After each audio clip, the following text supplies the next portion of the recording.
Hey, let's do this, guys. Okay.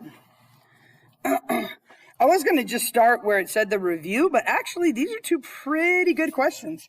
So let's start up here, shall we? All right, lots of cool stuff going on. Let's see.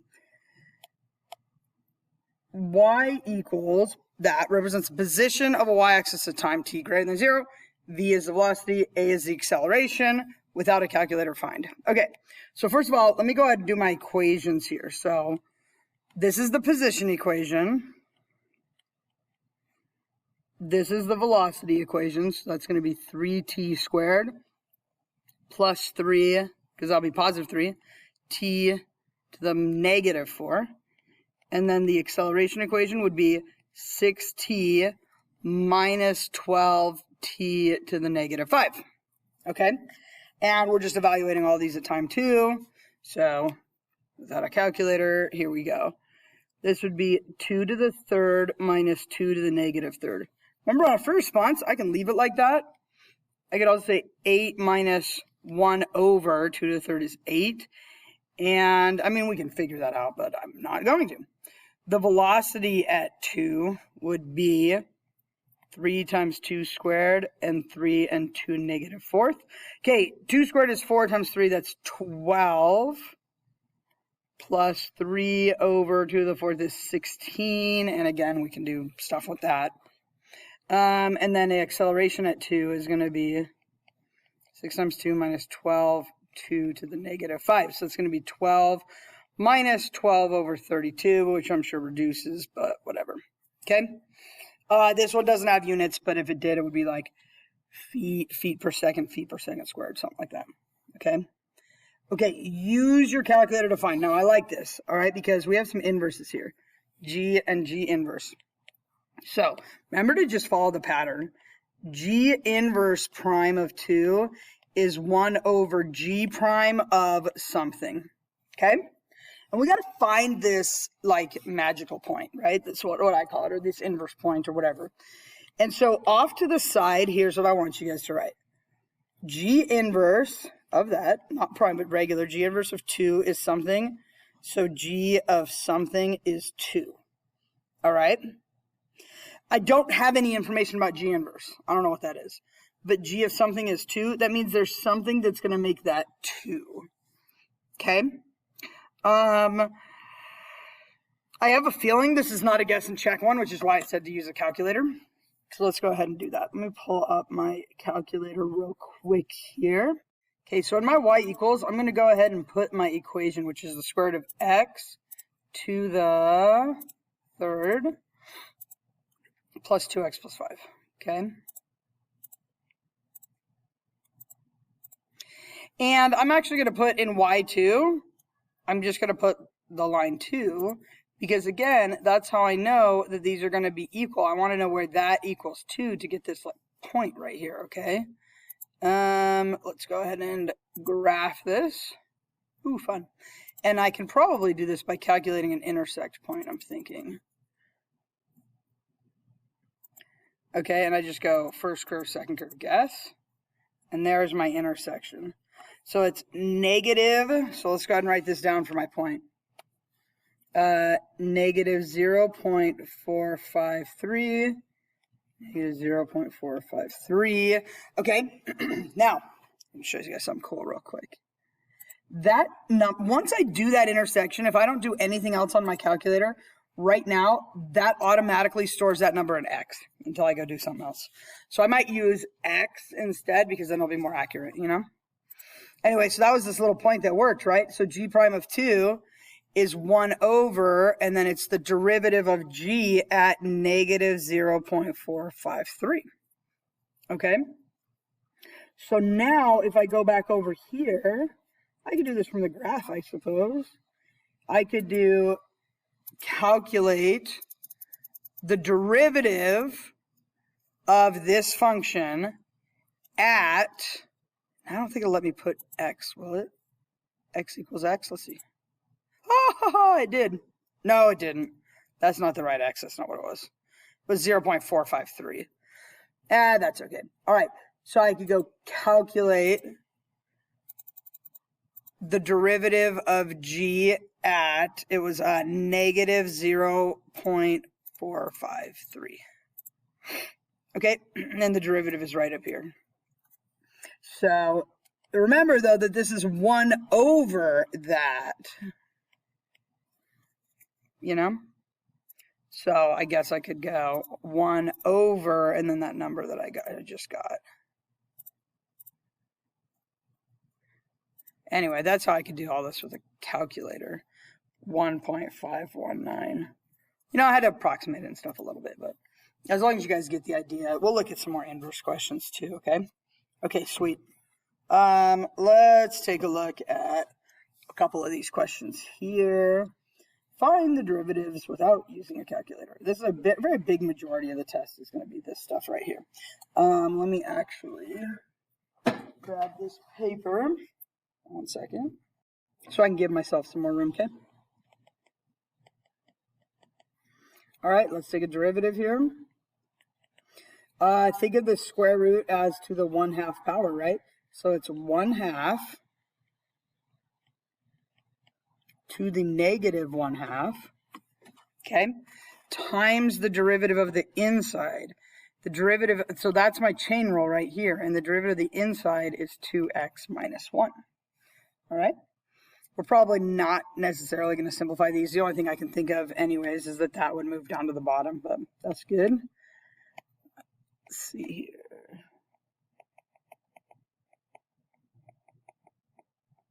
Cool. This is a product rule with a chain rule in it.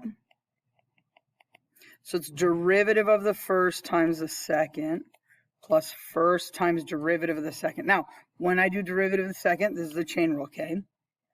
It's 3x minus 1 squared times the derivative of the inside, which is 1. All right?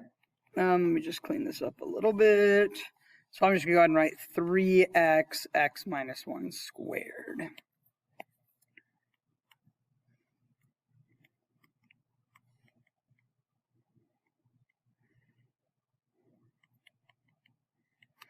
Okay, you guys, for this problem, I can go ahead and do a big old chain rule and go like 1 over all this stuff times the derivative of the inside, which is a product rule with a chain rule, okay?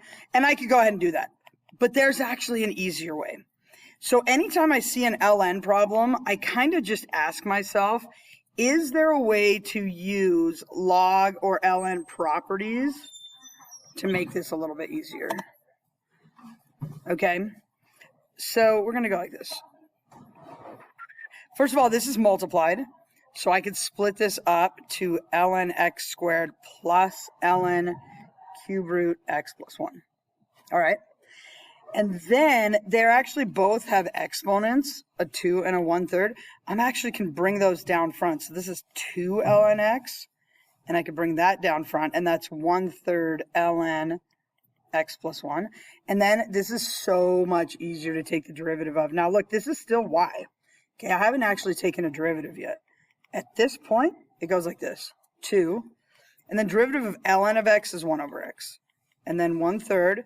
Derivative of ln x plus 1 is 1 over x plus 1 with a little tiny chain rule right here, but that's just a 1. Okay, clean this up a little bit. So it's 2 over x plus 1 over 3x plus 1. Way easier than trying to do like product rule, chain rule, and all that stuff. So log properties at the beginning is really helpful with certain questions. Okay.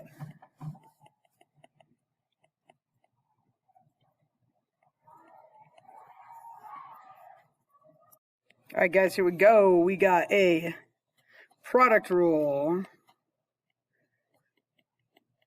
Derivative of the first times the second, and then first derivative of the second. Now, the problem is the derivative of the second is a little tiny chain rule. We got to multiply by negative 1, okay? So be careful of that because you have a negative t in the exponent. So, you know, I might write this as 3t squared e negative t minus t to the third e negative t. Just move that up or something. Okay? Okay, cool. Let's see here.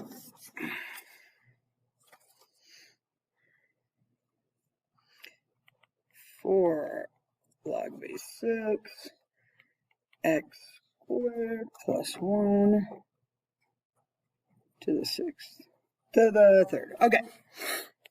All right, you guys. This, whenever you have a number out in front, that is going to stay out in front. Okay? And then I just do my regular chain rule. I'm going to start outside and go in. I guess, though, since I'm bringing the 3 down, I might as well multiply those. So it's going to be 12 and all that squared. That's like the first part of my chain rule. Just realizing that this is going to be a very long chain rule, so I need to move this over. Okay. And then all this stays the same. Log base 6 of x squared plus 1. Okay, so basically I did that, so that's gone. So next I have log base 6. All right, I'll give you the formula for that, I think. That's a bit of a tricky one. Let's see if I can find where it was on here, show you guys.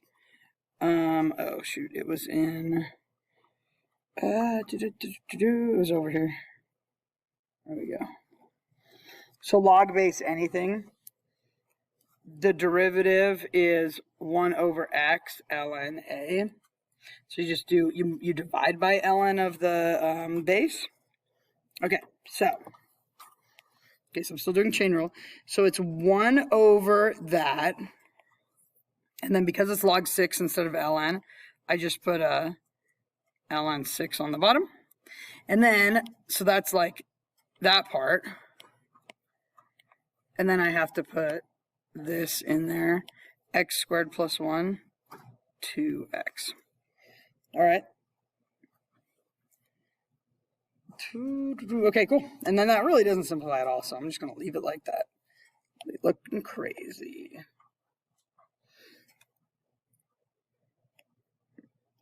Okay.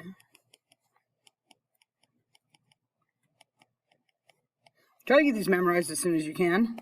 Like I said, this test came up on us pretty quick, so I'll go ahead and have the formulas for you, but here we go. ln is 1 over. Okay? And then it's like, okay, boom, that one's done. Okay, arctan goes 1 over 1 plus blank squared.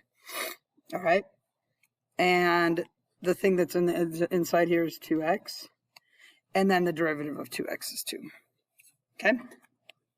And that's it for that one.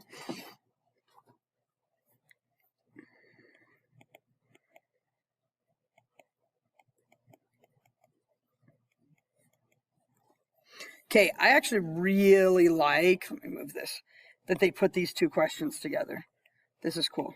Because, do you guys see the difference between these? There we go. Okay, where it says ln of arctan of 2x up here. This one is the ln of arctan of 2x. There's only a single x. This one says ln of x, arctan of 2x. The difference is this is a chain rule because that's inside of the ln. This is a product rule. The little chain rule in it, but it's a product rule. Okay, because there's two separate x's. That's the biggest thing I look for. So it's derivative of the first, second, plus the first times derivative of the second. Okay, again, tan is 1 over 1 plus something squared. And the something is 2x times 2. If this were on multiple choice, I mean, there's a chance they would square that out, make that 4x squared. But, all right, but that's it. Okay, so the difference in chain rule and a product rule, make sure you feel pretty good about that. Oh, this is fun. ln arc sine, I'm going to put an extra parenthesis here just for clarity, to the third. Ooh, look at that. That is a 4-part chain rule. I think that's the first one with 4 that we have. Starting out, moving in to the third, and then ln, and then arc sine, and then x squared. Okay? Oh, this would be so fun. All right, bring the 3 down in front. All of that inside stays the same. So anything to the third is 3, and then that squared. ln arc sine x squared. It takes care of that. Okay, arc sine, the derivative is 1, let's see if I remember this one, square root of 1 minus x squared. I'm reasonably sure. Did I keep that paper up? I was showing you guys. Let's see here. No, I did not. Okay. I'm like 95% sure that that's it, but let me just not make any mistakes because that would be embarrassing. Okay.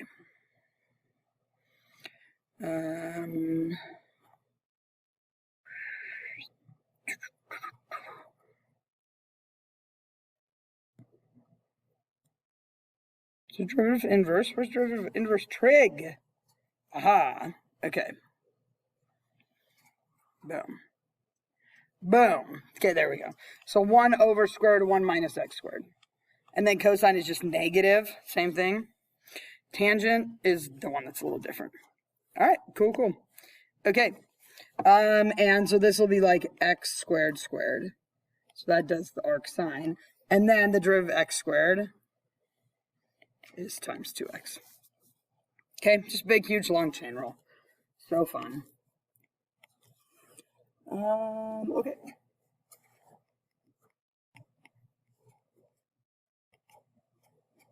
Oh no, arc sine, not arctan, arc sine of t. Okay, this is weird because it's using weird variables. It's using like x. We can put x prime, or we can put like dx dt because I'm going to take it with relation to t.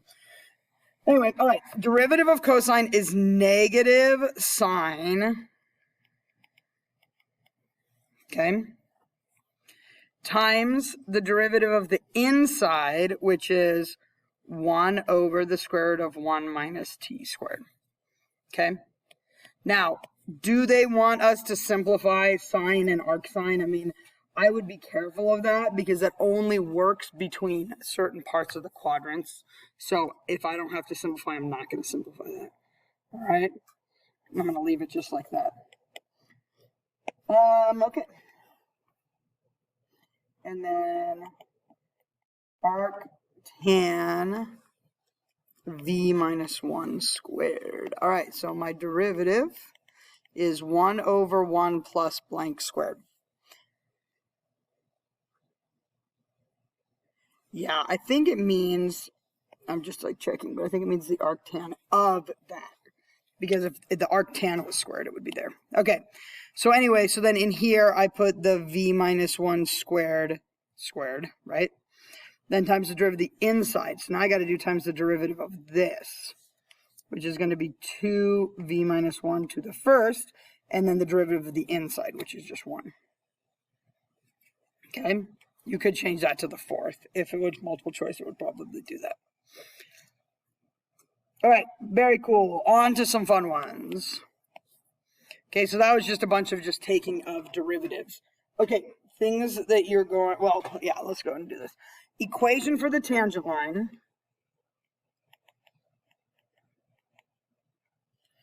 Actually, this is minus 3. Whenever you guys see the words equation of the tangent line, you're immediately going to write y minus y1, mx minus x1, and our whole goal is to fill in that, and that. Once we do that, we're done with the problem. Okay? I don't know what y1 is yet. I don't know what m is. I know x1 is 0. Okay, the way I find the y value is I plug this in to find the y value. Anything to the 0 is 1. 1 minus 3 is negative 2. Okay? So minus negative 2, I mean, you can leave it. You can put plus 2 if you want, whatever. All right, now, m represents the derivative. So let's go back to here. Let's take the derivative of this. The derivative of e to the negative x is e to the negative x times negative 1. And then the derivative of 3 is 0. I had to do that times negative 1 because of chain rule. So it's e to the 0 times negative 1, which just gives me negative 1. And that's the equation of a tangent line. And again, just leave it like that unless, you know, of course, like I said, if it's a multiple choice question, it's not in point slope form. They might have you do like distribute that, subtract the 2 over. Okay, but don't do that unless you have to. All right? Because that's just more places to make mistakes. Cool.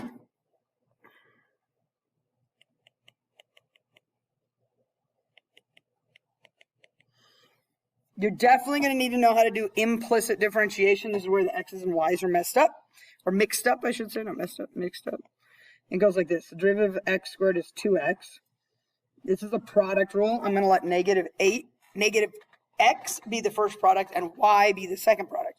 So it's derivative of the first, second, first derivative of the second. And then the derivative of y squared is 2y dy dx. And the derivative of 5 is 0. Then what I do, guys, is anything with a dy dx will stay on the same side. Anything without a dy dx goes to the other side. When I move this over, I minus the 2x over. I add the y over, okay? So it becomes minus 2x plus y. All right, now I need to factor out a dy dx.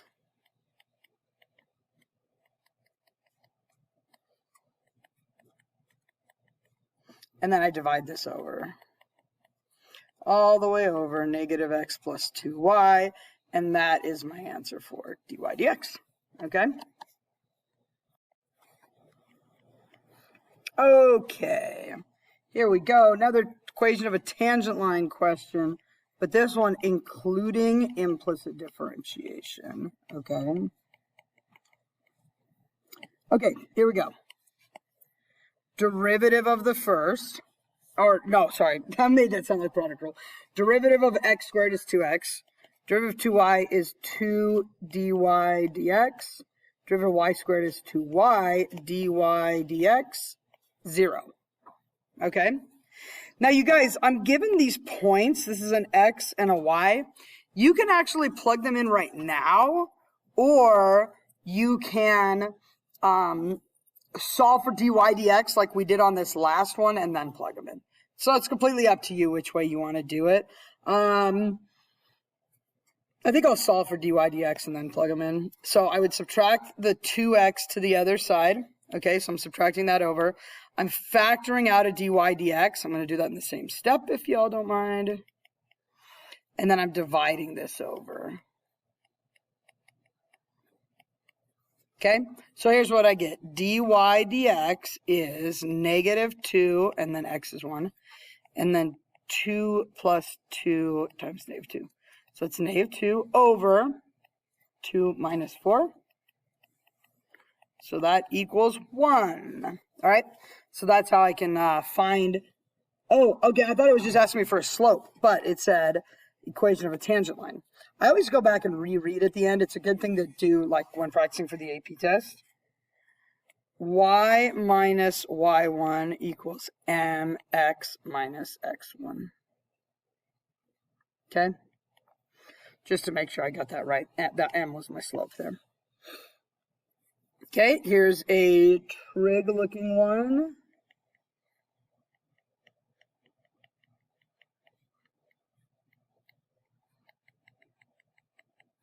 All right, here we go. Y prime is 1/2, all of that to the negative 1/2, okay? Times derivative of a cosine, which is negative sine, times derivative of x, which is 1. Okay, big, huge, long chain rule. So I did the square root, then I did the cosine, and then I did the derivative of the inside. All right, when x is pi over 4, well, first of all, actually, because this is a y minus y1 equals mx minus x1, okay, x is pi over 4. When I plug that into the original, I get the square root of cosine, pi over 4 minus pi over 4, which is 0, and the cosine of 0 is 1. And then here, okay, here's what I get. I get 1/2 cosine of pi over 4 minus pi over 4. So cosine 0 to the negative 1/2. And then negative sine 0 times 1. Okay, cosine of 0 is 1. So that basically just puts the square root of 1 on the bottom. Sine 0 is 0. These are smashing each other up. Okay. Anyway, and if I multiply anything by 0, I just get 0. So that's my equation of tangent line. All right, just looking to find all the different parts. Okay, 15 is super fun. Let me pause this while I write this table down. All right, you guys, number 15, this is like a really good review question, okay? Because it's going to make sure that you know how to do product rule, quotient rule, and chain rule. A couple different ways, right? Okay, so let's start with it's just product rule. It wants me to find the derivative of f of x times g of x. So it's going to be derivative of the first times the second plus first times derivative of the second. And at 1, so let me just put all of these at 1. Okay. F prime of 1, that's 5. Regular g of 1 is 1. Regular f of 1 is 2. And g prime of 1 is 3. So 5 plus 6 is 11. Okay. Next one is a quotient rule, f of x divided by g of x. So it's quotient rule goes derivative of the top times the bottom minus top times derivative of the bottom over the bottom squared. And so again, this is at 1. So I'm not going to rewrite them all. F prime of 1 is 5. G of 1 is 1. And then it's a minus. F of 1 is 2, g prime is 3, over g of x squared. Okay, so I end up getting 5 minus 6 over 1. So I got negative 1 for that. Let's see. C is a chain rule. Now, I'm going to write the question down here so that you guys can see it. When I take the derivative of that, I go derivative of the outside, leave the inside the same. Derivative of the inside. And because it's having me evaluated at 1, okay, so these are the first things I'm going to find. G of 1 and g prime of 1. Okay, g of 1 is 1. G prime of 1 is 3. And then I need to take this and do, well, what's f prime of 1? F prime of 1 is 5. All right. Now this one goes the other way for part D. It wants g of f of x. Okay, so first I'm going to write this out. Derivative of the outside, leave the inside the same, times derivative of the inside. Okay. Now again, I'm calculating this at 1. So this time I need to find f of 1, f prime of 1. Okay, f of 1 is 2, f prime of 1 is 5. And now I'm going to go ahead and take that and find g prime of 2, which was 7. Okay, I got 35 for that one. All right, so really good review of product rule, quotient rule, and chain rule. Okay, there will be, like, with every test, it's going to keep covering from the beginning. So limits, derivatives, like, we're just going to keep covering that. That's a good thing. That means it's not going to fall out of your brains, okay? So limit as x approaches infinity of... Okay, if I were to multiply this out, so like I'm not going to, right, because that would be a pain. But if I were, 2x squared is 4x squared times x. So that gives me 4x to the third and a bunch of other stuff. And then on the bottom, x to the third and a bunch of other stuff. Since I'm going to infinity, we compare the degree of the top and bottom. Since it's the same, I'm going to use coefficients. That limit is 4.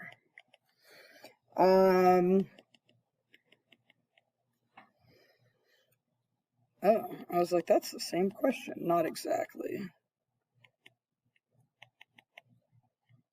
Okay, if I were to multiply this one out, I would just get 2x squared on the top, x the third on the bottom. And the rule for that is if the bottom degree is bigger than the top, it always goes to 0. Yeah, okay.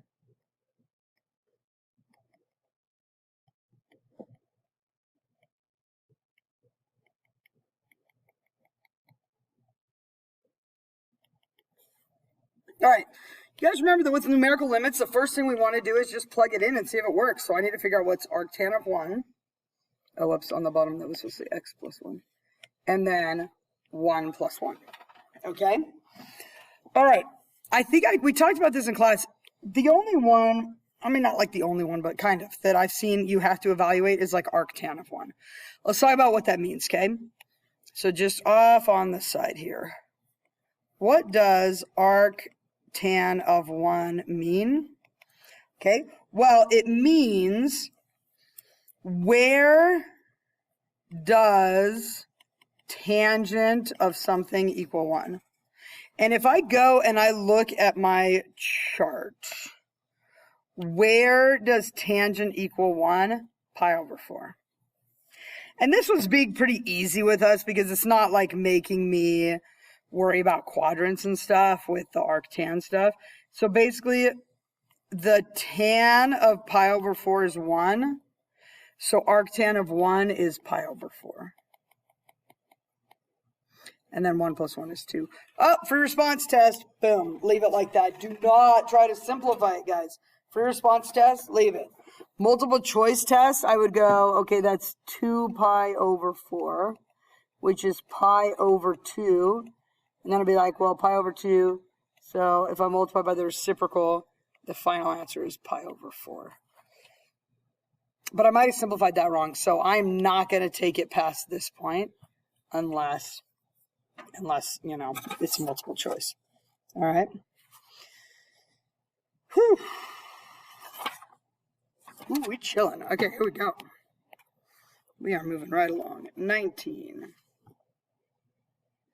For 4 cos x sine y minus square root 6 equals 0, find dy dx at the point pi over 6, pi over 4. I think it's saying when x is pi over 6 and y is pi over 4.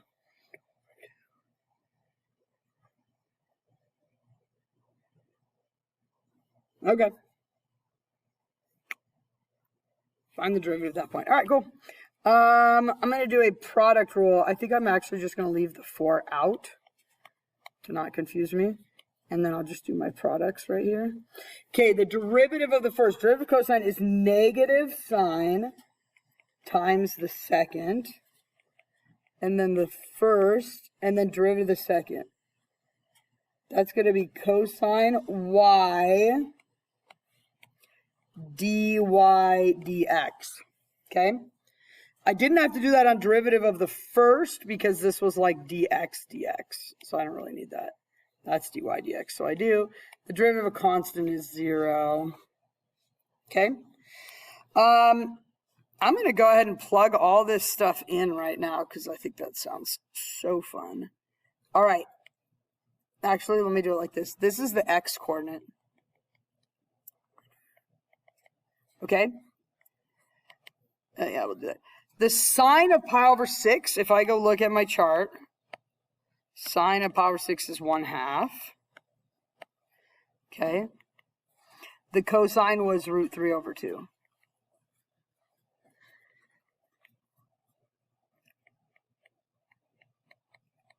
All right. Next, pi over 4. The sine of pi over 4 is root 2 over 2.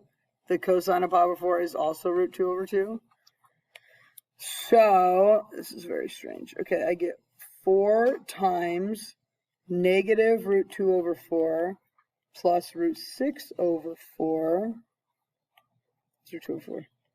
Dy dx is 0. Oh my goodness, I wasn't really going to distribute this 4, but look, I think I shall because look, it crosses everything out.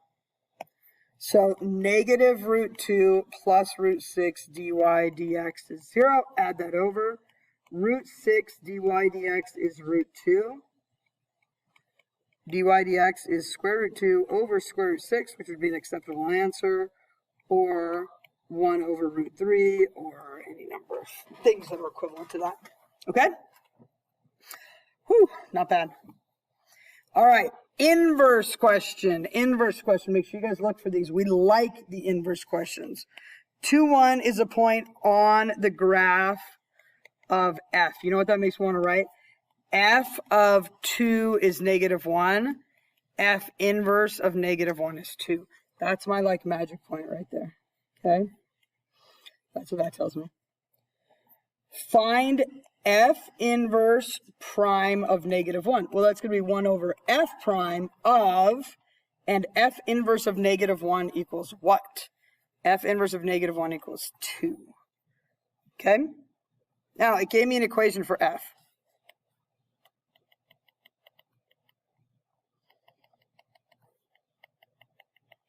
So that's going to give me 3x squared plus 1. When I plug in 2, it's 3 times 2 squared plus 1. 3 times 4 is 12, plus 1 is 13. So don't just say, oh, the answer is 13. Remember, it's 1 over 13. All right.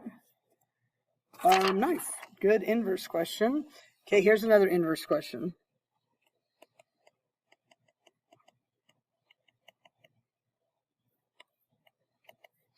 Find G inverse prime of 1. Okay. This one, I'm going to have to figure this out a little bit. It didn't give me a ton of information. So G inverse of 1 equals something, which means G of something equals 1. Which means I have to find out where that equals 1. Is this a calculator question? It has to be a calculator question, I would think. Okay, let's see here. G inverse prime of 1 is going to be 1 over G prime of something. So what equals, so that has to equal 1. Oh, I got it. I was like, can we do that without, yeah, you actually can. What if x equals 0? I get e to the 0 plus 3 times 0. So I get 1 plus 0, which is 1. So 1, 0, 0, 1. That's my magic point. If it's expecting you to do it without a calculator, it means it's probably a fairly relatively simple answer that you can kind of just think through.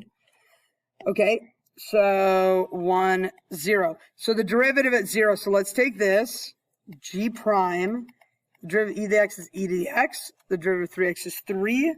Evaluate that at 0. I get 1 plus 3, which is 4. So my answer is 1 over 4. Very, very good example of a, I lost my words for a minute. Good example of a inverse function, okay? All right. We haven't looked at a ton of related rates. I think now when we go back to it, you guys, you're going to be like, oh man, related rates are so easy. Okay, a point moves along a curve so that the y-coordinate is increasing at a rate of. That means dy dt is 4. Find the rate of change of the x-coordinate. What is dx dt with respect to time when y equals 2 centimeters? Okay, we're taking the derivative of this with respect to time. So this is 1 dy dt. And then this, remember this is like 1/2. So it's 1/2 x to the negative 1/2 dx dt. Now, dx dt is what I'm looking for, okay? dy dt is 4.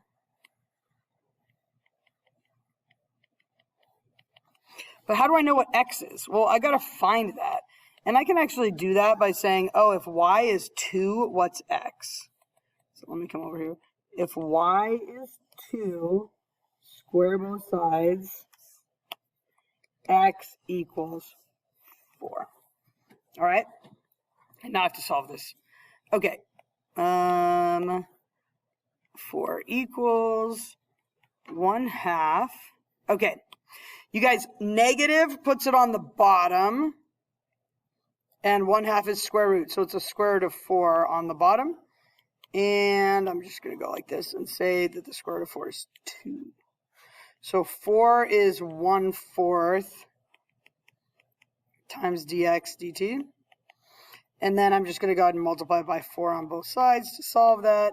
And so I get dx dt is 16. Want to make sure that I include units on that, though. And I'm just going to look at the units for y. Centimeters per second, so that's going to be centimeters per second. Okay?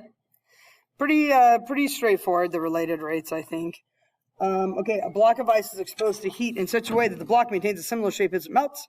It's initially 2 feet by 2 feet by 3 feet. So it's a 2 by 2 by 3 foot cube or whatever. Okay? The rate of change of the width, all right, dw dt, yeah, let's go and go wide, high, length, okay, is negative 1/3 feet per hour. Find the rate of change in the volume when the width is 1. Okay, the volume of this thing is length times width times height.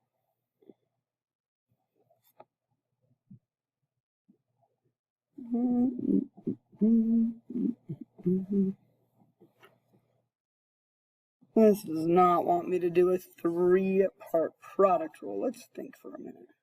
Okay, got it. Because of the ratio here though, and it stays in the same ratio, you guys, if 2 to 2 to 3 is a ratio, if that one's W, that one's also W, H is the same as W. And then L, well, let's see, if L is to 3 as W is to 2, so 2L equals 3W, so L is 3/2W. So that is 3/2W, okay? And so instead of saying my volume is L times W times H, it's actually W times 3/2W. And so another way of writing my volume, all in terms of W, is 3/2W cubed. That's a little tricky. All right, so dV dt is, bring that down in front, 9/2W squared dW dt. It wants me to find the rate of change of the volume when W is 1 and dW dt is negative 1/3. I'm simplifying, but remember we talked about don't even simplify. Negative 3/2, and then it's feet cubed per hour. This is a tricky one. I think this is a little bit hard. Just setting that up, that's a little harder than anything I feel like I would give you right now. Okay. Part B, the amount of time it would take for it to completely melt. Well, let me think about this here. 2 times 2 times 3 is, it's a 12-foot cubed block. And if I'm losing 3/2 feet cubed per hour times time, and I want that to go to 0, okay, if I get rid of the units. When does 12 equal 3/2 t? Probably at 8. It would take 8 hours at that rate to melt all the way. Oh, interesting question. Little too difficult for what we're doing right now, but hopefully that all made sense to you. Cool. All right, let's do these last few questions really quick. 24 says find f inverse prime of 5 if f of x is, and it's on the interval from 3 to infinity. Okay, well, f inverse prime of 5 is 1/f prime of something. And what this is telling me is that the f inverse of 5 equals blank, f of blank equals 5. So I need to know where that equals 5. Again, I feel like we did this problem. I really can't imagine them making you do that without a calculator. Let's see, so maybe it's like 2 or something. I don't know. I think we did this. Let me pause it and go get the answer. Okay, yeah, we did do this question, I remember now. So it crosses at 4, 5, which means f inverse of 5 is 4, which means f of 4 is 5. So this is 1 over f prime of 4. I can do that on my calculator, or I can pretty easily just take the derivative of this. And then at 4 is going to be 3 times 4 squared minus 8 times 4 plus 3. So it's going to be 16 times 3 is going to be 48 minus 32 plus 3. It's going to be 16 plus 3. That's going to be 19. But the answer is going to be 1 over 19. I'll box that. Cool. All right, let's do a couple more.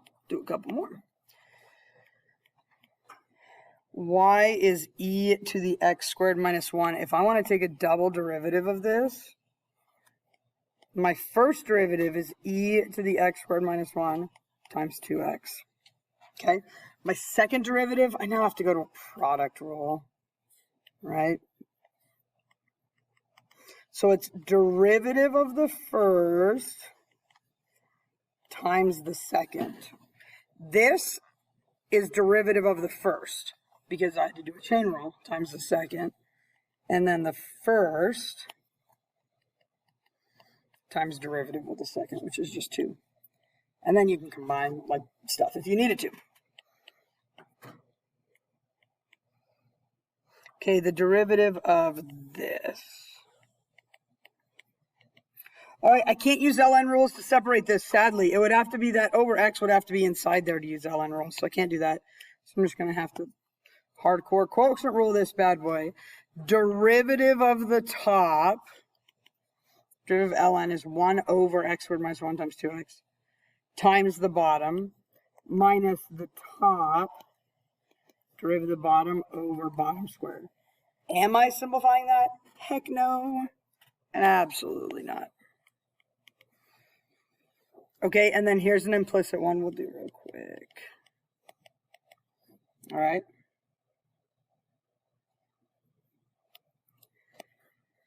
This is 3y squared dy dx minus 1. And then I have to do a product rule here. Derivative of the first times the second. First times derivative of the second. Okay? Now look, I got to get the dy dx's on the same side. So I'll go ahead and put 3y squared dy dx minus ln of x dy dx. And I got to put everything that's not a dy dx on this side. So I'll put y over x plus 1. I'll factor out a dy dx.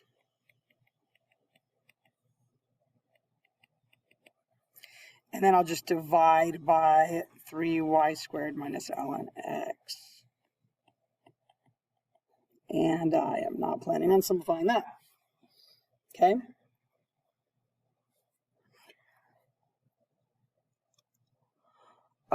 We did 28 already.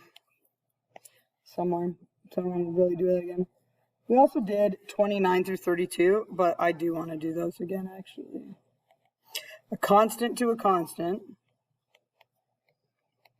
X to a constant to the x, and x to the x. Okay, you guys. So I'm going to just make up numbers here because I think it'll help you make more sense. What's the derivative of, let's say it was like y equals 2 to the 4th. What's the derivative of 2 to the 4th? Well, 2 to the 4th is 16, and the derivative of that is 0. The derivative of a constant to a constant is always 0. Okay? Because it's still a constant. All right. X to a constant. Let's think of an example for that. That would be like x to the 3rd. What's the derivative? 3x squared. So x to a constant is constant x to the constant minus 1. So we got that one. Okay.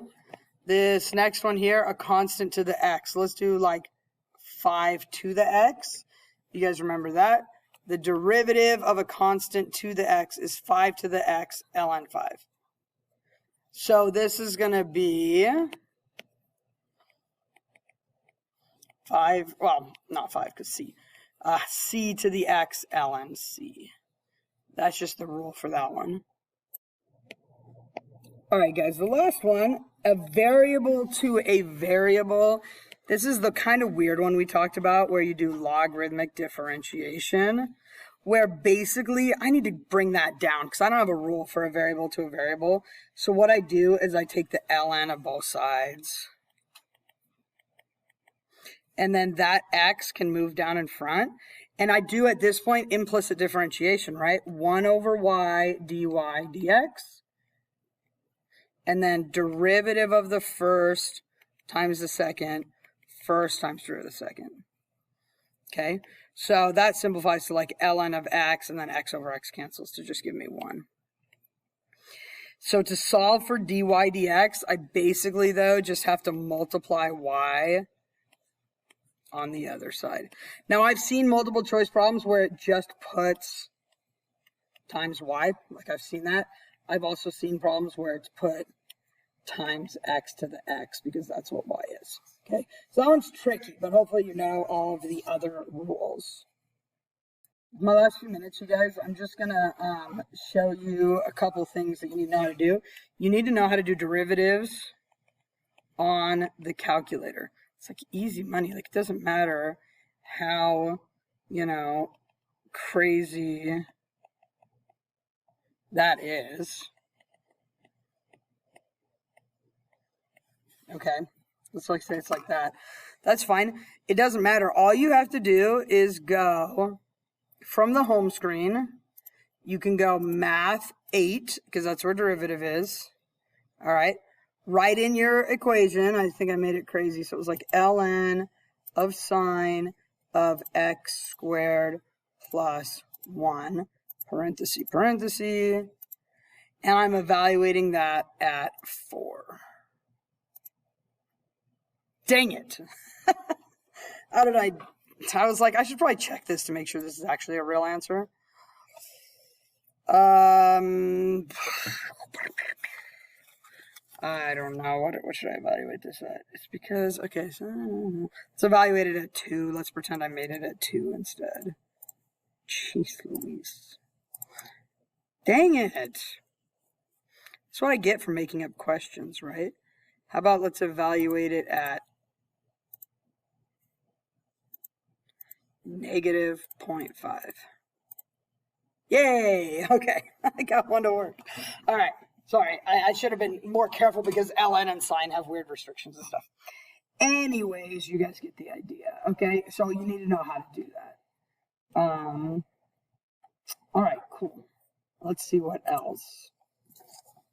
So I changed that to something that actually worked. Okay. Okay. I don't know if you guys remember back to when we did this question. I put a star by it. That's pretty smart of me. Okay.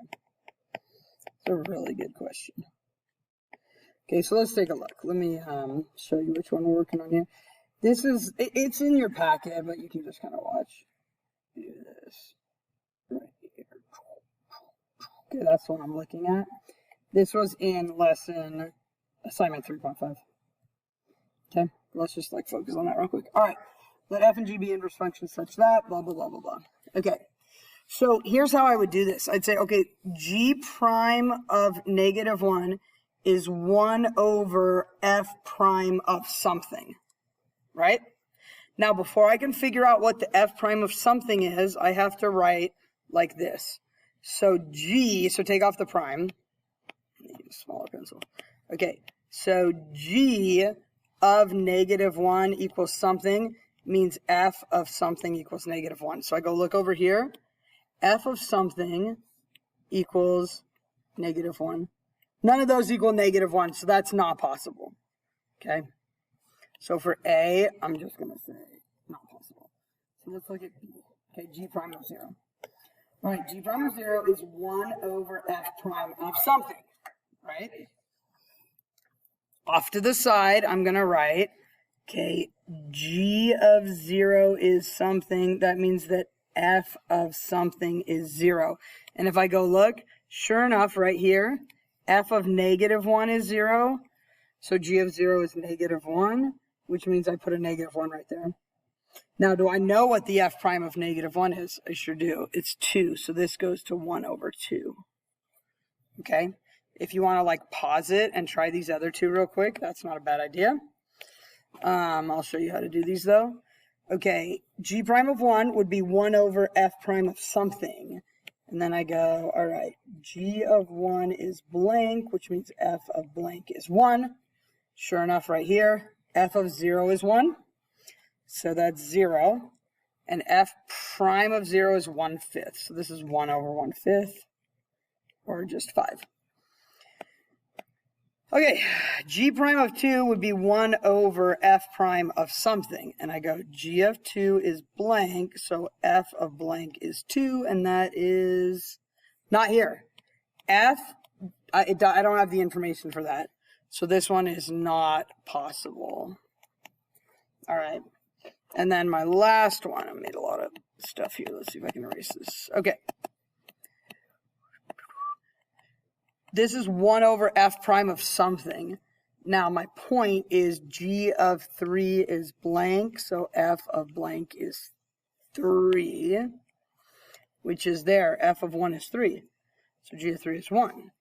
So it's 1 over, and then f prime of 1 is 4/3, which you can leave it like that, or you could do 3/4. So you definitely should know how to do that before you test, okay? Okay, something else that you guys should know. A vertical tangent line means the derivative is undefined. A horizontal tangent line means the derivative is 0, because I've got undefined slopes and I've got 0 slopes, right? So typically what happens with these type of problems is you'll get some equation that's like, okay, dy dx equals, and then it's like boom over boom. All right, basically here's how it works. Bottom equal to 0, that gives you vertical tangent lines. Top equals to 0, that gives you horizontal tangent lines, because that's the slope of 0. Okay, so you got to know that. Or you guys, if it's just a regular equation and it's not a fraction, and it says where does it have horizontal tangent lines, it just means derivative equals 0. So just set it equal to 0 and solve it. Okay? Anytime on this test when it says points and it bolds it and underlines it, it means like if you got an answer of x equals 1, it doesn't want that. It wants a point like 1, 7 or whatever. So if it says points, that's what that's looking for. And other than that, like I think we covered everything okay. So if you get stuck with it till the end, hopefully you're good. Remember, we're taking this over 2 days. Calculator, no calculator. All right. You guys are awesome.